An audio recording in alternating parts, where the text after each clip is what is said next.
안녕하세요. 우리들의 살아가는 이야기 라떼라디오입니다.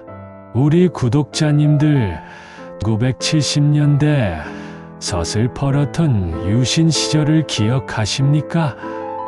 긴급조치라는 말 한마디에 하던 말도 멈춰야 했고 누가 어디서 듣고 있을지 모른다며 늘 조심해야 했던 시절.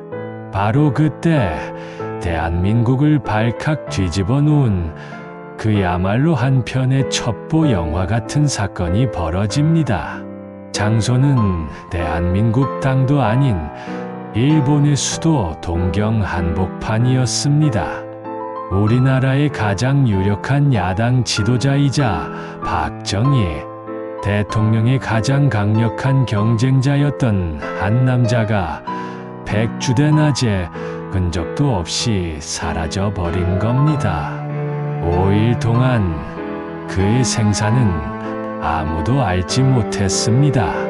바다에 수장될 뻔한 절체절명의 위기에서 그는 어떻게 살아 돌아올 수 있었을까요?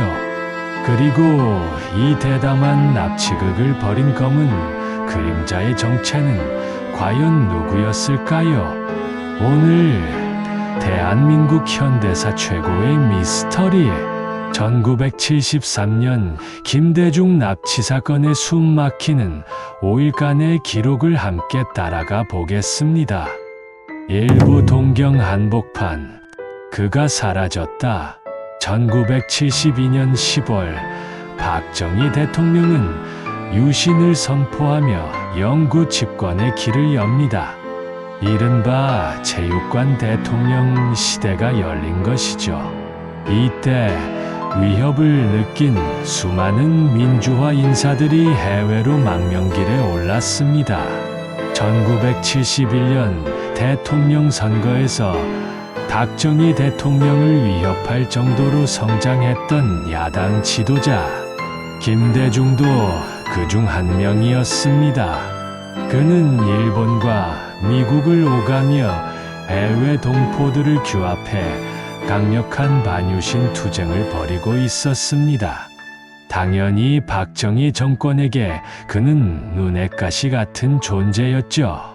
사건이 벌어진 날은 1973년 8월 8일이었습니다. 일본 도쿄의 그랜드 팔레스 호텔 2012호. 김대중은 일본의 야당 국회의원과 만나 이야기를 나누고 있었습니다. 오후 1시 19분, 그가 막 방을 나서려던 순간이었습니다.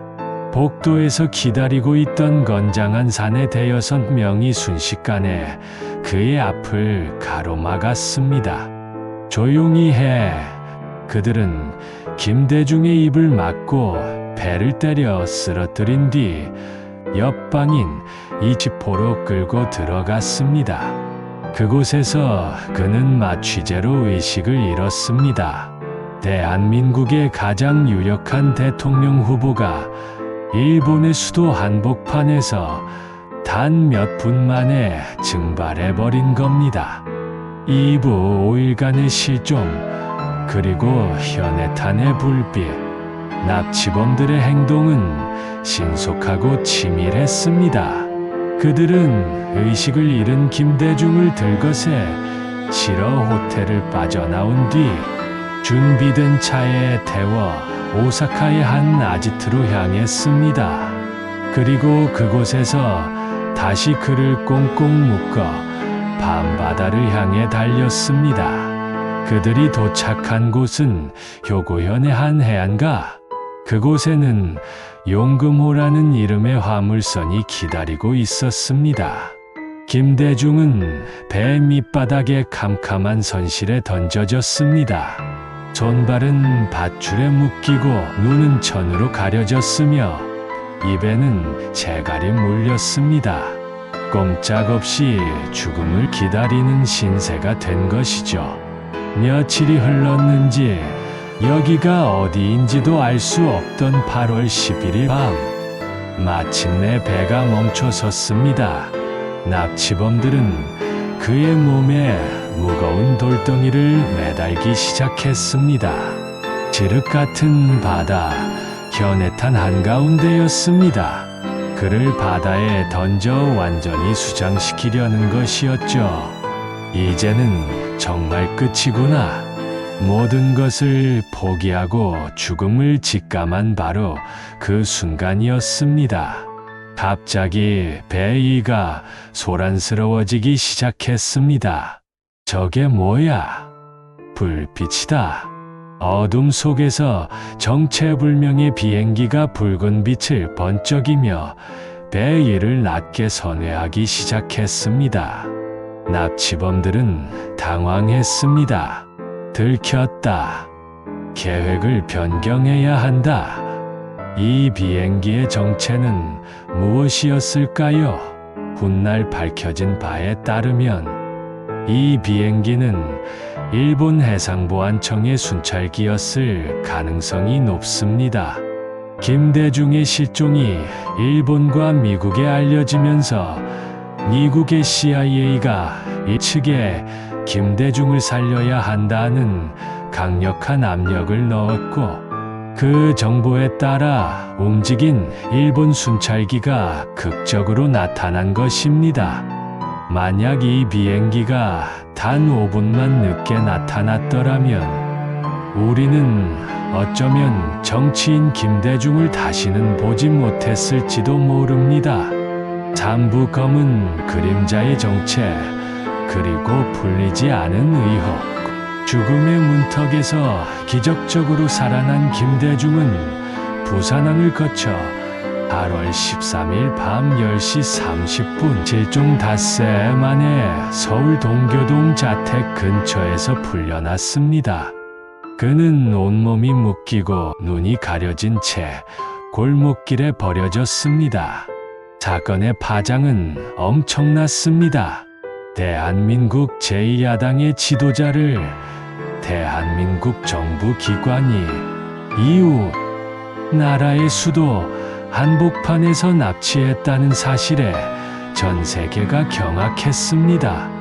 일본 정부는 주권 침해라며 강력하게 항의했고, 이국 정부 역시 박정희 정권을 강하게 압박했습니다.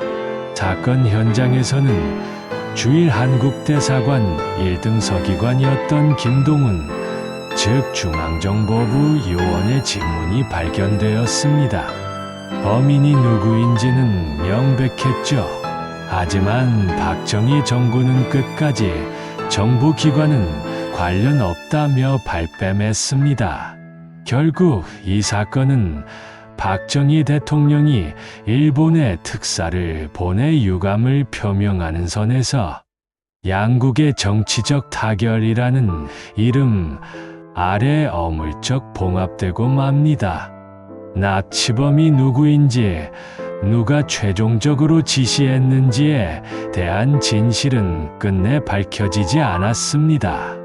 나를 죽이려던 그들을 용서합니다. 하지만 진실은 반드시 밝혀져야 합니다. 훗날 김대중 대통령이 남긴 말입니다.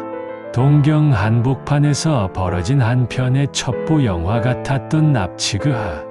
이 사건은 유신 독재의 폭력성을 전 세계에 알린 계기가 되었고, 역설적으로는 김대중이라는 정치인을 죽음도 두려워하지 않는 민주화 투사로 전 세계에 각인시키는 결과를 낳았습니다.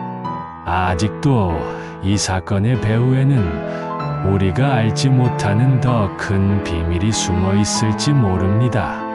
하지만 한 가지 분명한 것은 그 어둡고 폭력적인 시대의 한가운데서도 민주주의에 대한 희망의 불씨를 꺼뜨리지 않으려 했던 사람들의 용기가 있었다는 사실입니다.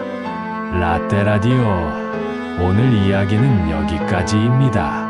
혹시 1973년 여름 신문과 라디오를 통해 이 충격적인 소식을 처음 접했던 그날의 기억이 있으신가요?